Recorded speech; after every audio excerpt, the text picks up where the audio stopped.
Salut, c'est Thomas. Aujourd'hui, je vais te dire comment monter ton commerce en 4 étapes. Alors, reste avec moi. Monter son commerce, c'est vraiment l'aventure d'une vie. Alors, aujourd'hui, je vais te donner 4 étapes que tu montes un e-shop, un commerce physique.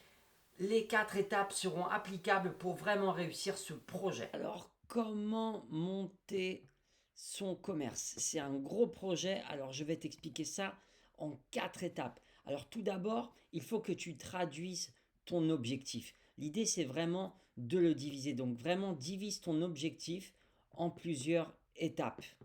Donc, cela te permettra d'avancer beaucoup plus rapidement, efficacement. Donc, qu'est-ce que ça veut dire? C'est-à-dire que ce projet, tu dois le diviser en 4 étapes, les 4 étapes que je vais te donner. C'est vraiment super important parce que monter son commerce, c'est un projet faramineux et il faut vraiment que tu procèdes étape par étape pour réussir. Et le fait de diviser ce projet en plusieurs sous-projets, en plusieurs étapes, va te permettre de te focaliser sur une chose à la fois et d'être plus efficace et d'avancer bien plus vite. Donc vraiment la première étape que malheureusement on oublie souvent, c'est de faire son introspection. Il faut que tu partes du principe que tu es la fondation de ton business. Tu es vraiment la pièce maîtresse.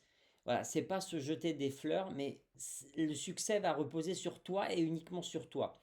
Donc il faut que tu fasses un bilan de compétences. Est-ce que tu es prêt? Quelles compétences il te manque et comment tu vas les acquérir? Vraiment, tout part de là.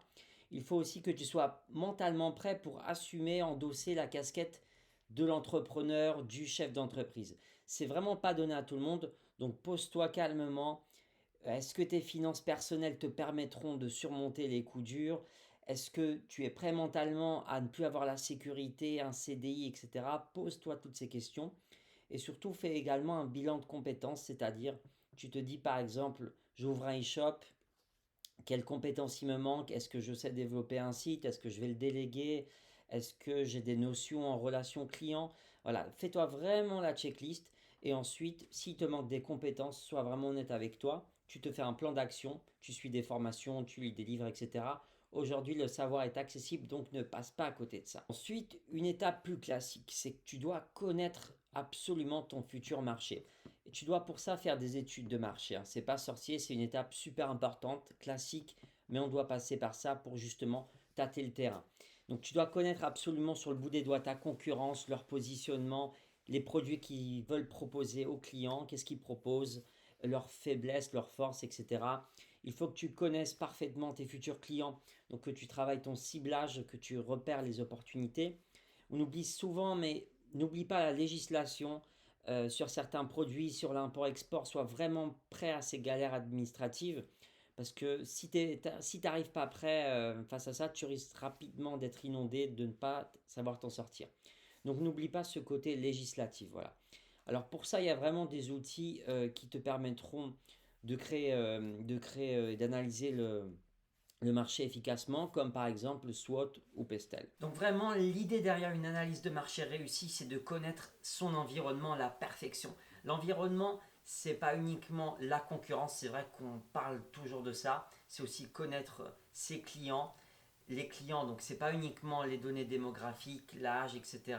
C'est le panier moyen, les tendances culturelles, les tendances des années à venir. Par exemple, là typiquement avec la crise de la Covid, on a un essor forcément, je prends un exemple tout bête, mais des produits bureautiques pour la maison. Donc vraiment, il faut que tu repères aussi certaines tendances. Voilà. C'est pour ça que c'est une étape assez longue, fastidieuse, mais n'hésite pas à utiliser des outils comme la matrice SWOT, donc force, faiblesse, menace, opportunité.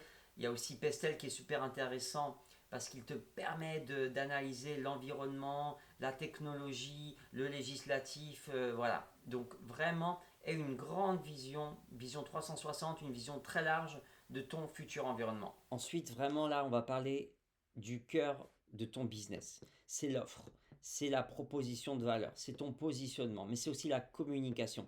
Là, vraiment, on va rentrer dans le vif du sujet.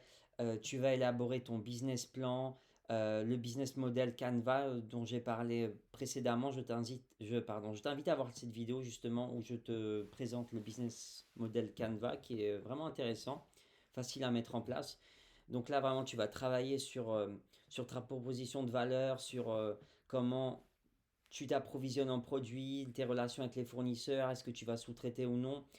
Tu vas vraiment rentrer dans le cœur de cette réflexion qu'est la création d'entreprise. Bien sûr, quand on parle d'offres, on va également parler de stratégie de prix, stratégie de coût, etc. Donc, ce qui est vraiment intéressant, moi je te conseille vraiment de reprendre le business model Canva qui va vraiment t'aider à faire cette réflexion, à réfléchir brique par brique. Et ensuite, on passe à l'action. Donc là, ça va être à toi de jouer. Tu dois mettre ton plan à exécution.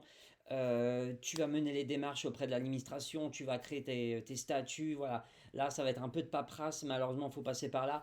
Sinon, tu peux faire appel à des entreprises spécialisées. On en trouve sur le net pour pas trop cher, qui s'occupent de la paperasse à ta place, qui rédigent les statuts, etc., et qui vont te conseiller.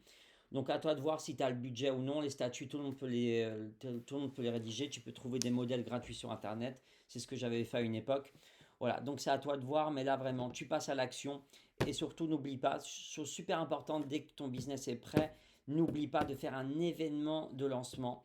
À l'américaine, tu fais un show sur les réseaux sociaux, t'en parles à ton entourage, mais ne sous-estime pas la puissance qu'a un effet de lancement. Vraiment, tu fais un teasing, et ensuite, dès que tu es prêt, tu dégaines un événement de dingue pour prévenir tout le monde que ton business est prêt et tu attires le plus grand monde possible.